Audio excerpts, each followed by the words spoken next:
Welcome to episode 16 of Supernatural Scotland, the podcast. I am your host, Mark Smith. Yes, I can't believe we have reached 16 episodes so far.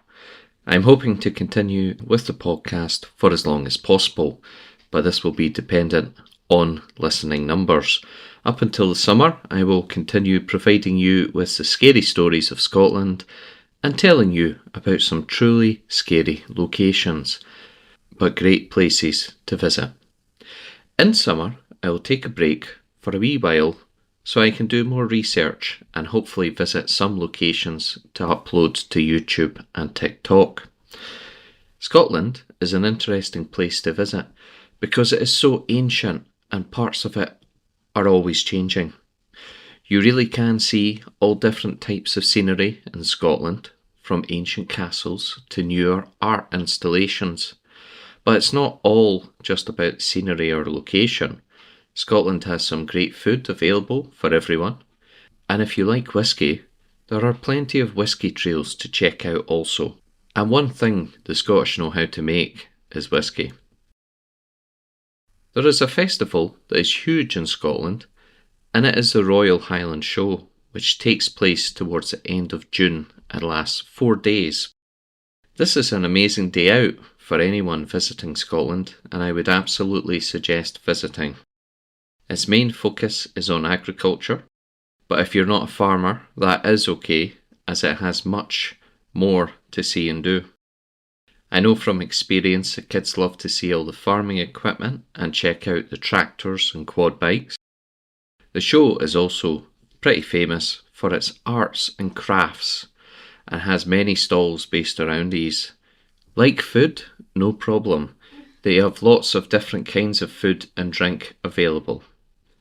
There are all sorts of farm animals to see and lots of educational and fun places for the kids to visit. They also have horses competing in competitions, which can be exciting. Maybe I will see you there this year.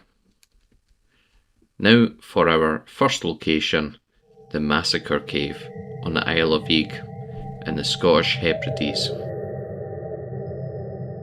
Today, it has a small population of around 100 people and is a popular tourist destination which sees around 10,000 visitors every year, and you have to visit by ferry.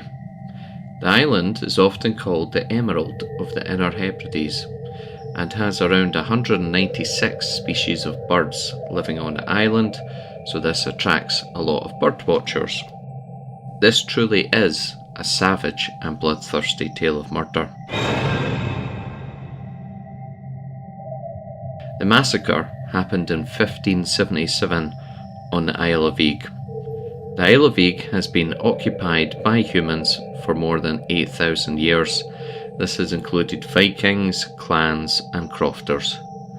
The island was inhabited by the MacDonald clan, and they lived here for hundreds of years until the massacre at the hands of a rival clan.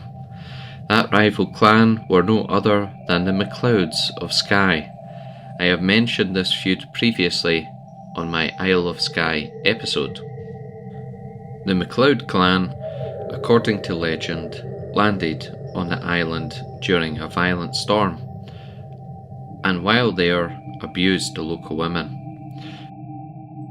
The MacDonalds cast them out to sea for this.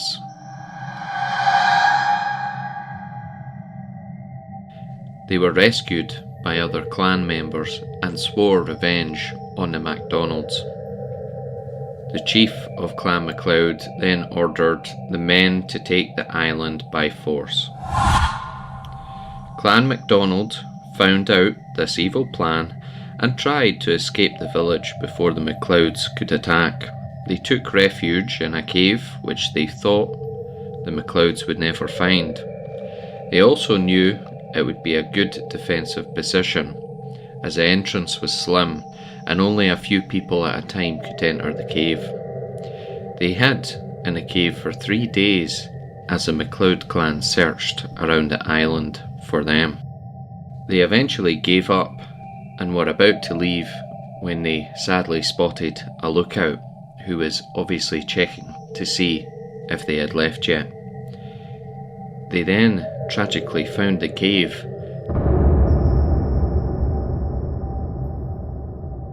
but knew better than to try enter the cave to attack.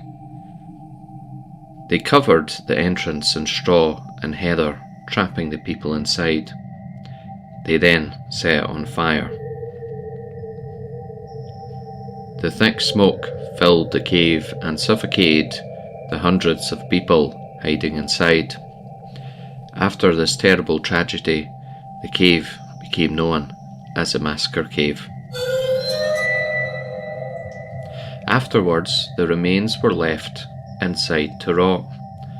Victorian tourists would often visit and take bones home as souvenirs, as ghastly as that sounds. Recently, someone also reported finding bones in a cave on the Isle of Eigg, and it turned out to be the Massacre Cave. Thankfully, one family survived the massacre by hiding in a different cave. The Massacre Cave can still be visited today and is often lit by candles, which adds to the atmosphere. I would imagine it's safe to say this is haunted due to the tragedy that took place and the large amount of people who lost their lives. Are you brave enough to visit the Massacre Cave?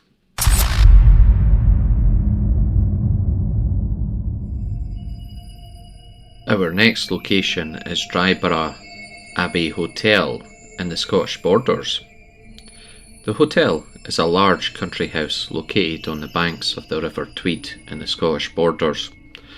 The modern building was first constructed in 1845 and it was converted into a hotel in 1932 and has been a hotel ever since. It is built next to the ruins of Dryburgh Abbey and part of the former churchyard, and its burial plots are within the grounds. When it was originally built in 1845, it was the private residence of Lady Grizelle Bailey. It was modernised in 1875 by Lord Jerviswood, who was her brother and remained with the family until 1929, when it was purchased by the Scottish Motor Traction Company. The company added the east wing and launched it as a hotel in 1932. It has changed hands a few times over the years.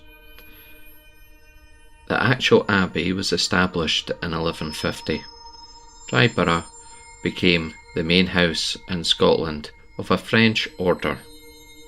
The abbey itself suffered some attacks over the years. The most famous being in 1322, Edward II's soldiers turned back to set fire to Dryburgh, having heard its bells ringing as the English army retreated. By 1584, only 2 brethren remained alive at the abbey. It then fell into ruin. Dryburgh Abbey House was home to a young woman who had a love affair with one of the monks. The monks discovered the affair, and the story goes that they executed the monk for breaking his oath and for having an affair. The young woman then found out he was dead, and she was devastated. The heartbroken woman was so distraught that she jumped into the River Tweed and drowned. Could the lovers finally be together in the afterlife? Sadly, it does not sound so. The young woman has become known as a Grey Lady and haunts the grounds wandering, possibly looking for her lover. And another freaky sight can be found here. Tourists and staff have also reported seeing a group of monks wandering while chanting. Could these be the very monks that murdered their colleague? It sounds like a very interesting place to stay for the night and wander the grounds.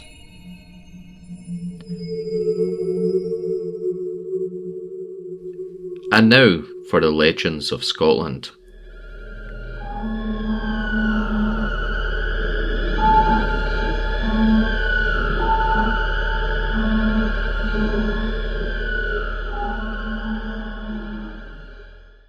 We are kicking off with the Old Man of Storr. It is said the Isle of Skye originally was inhabited by giants who roamed the island.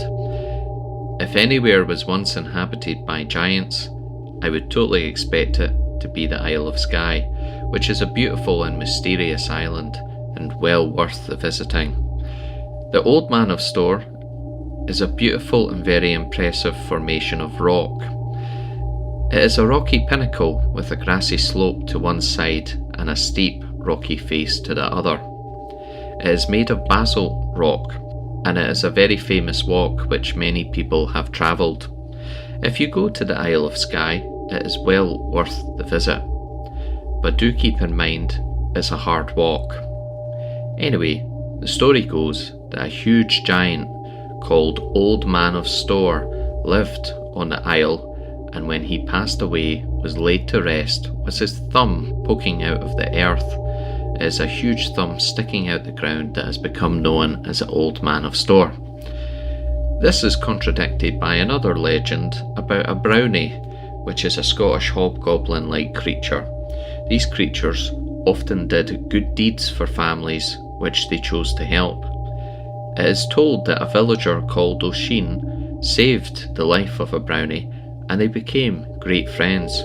O'Sheen then passed away of a broken heart after his wife died. The hobgoblin then chiselled 2 rocks in memory of O'Sheen and his wife. Our second legend is of Arthur's Seat and its small coffins. In the year 1836, Edinburgh schoolboys were hunting rabbits on a hot summer's evening when they seen something strange in the ground.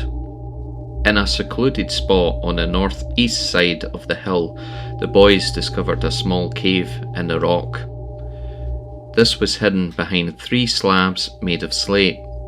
Hidden in the small cave was 17 miniature coffins. The small coffins were arranged in 3 tiers, 2 tiers of 8 and 1 coffin on top. Was this one important in some way?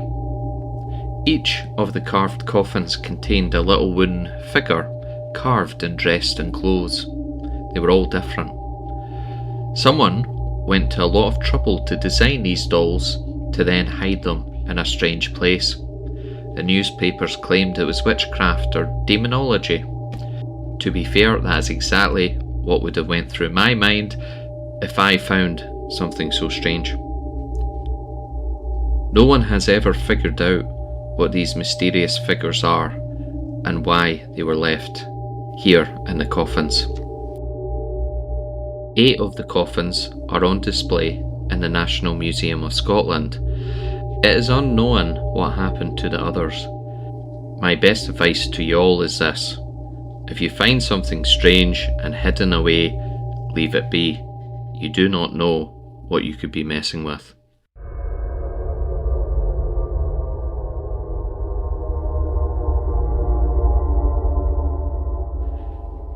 And that is the end of episode 16. Thank you for listening. Goodbye.